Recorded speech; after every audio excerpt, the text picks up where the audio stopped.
Imagine um instrumento composto por um caixão preenchido com singelos espetos de ferro. Agora imagine que o infeliz obrigado a entrar ali teria seu corpo perfurado por estes mesmos espetos, curtos o bastante para não matá-lo imediatamente, mas compridos o suficiente para fazê-lo sofrer. Se você não faz ideia do que estamos falando, o nome deve ajudar. Estamos falando de uma Iron Maiden, uma ferramenta de tortura utilizada na Europa durante a Idade Média. O grande mistério em torno do nome que inspirou a banda de heavy metal é se ele teria existido de verdade. Se você gosta de assuntos militares, inscreva-se já e acompanhe o canal. A sua presença é muito importante para o crescimento do Warpedia. O primeiro registro histórico sobre uma donzela de ferro, a tradução do nome para o português, aparece muitos anos depois do fim da Idade Média. Somente na virada do século XVIII é que os primeiros relatos começam a ser encontrados, graças às histórias escritas por um filósofo alemão de nome Johann Philipp Siebenkees.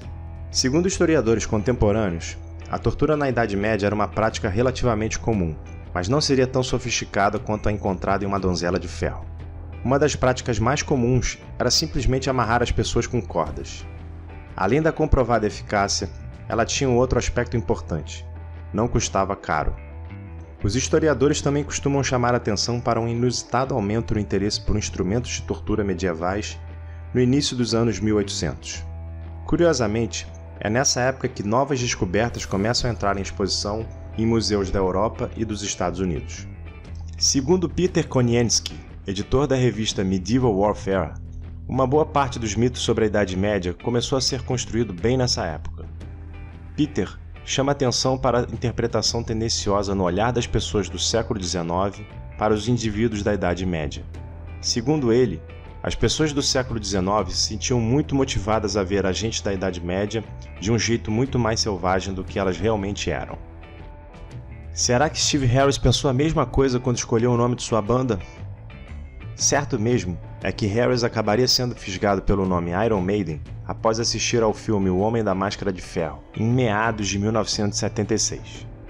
Você deve ter ouvido falar de um remake desse filme com Leonardo DiCaprio e John Malkovich. Ambos foram inspirados pela obra do escritor francês Alexandre Dumas.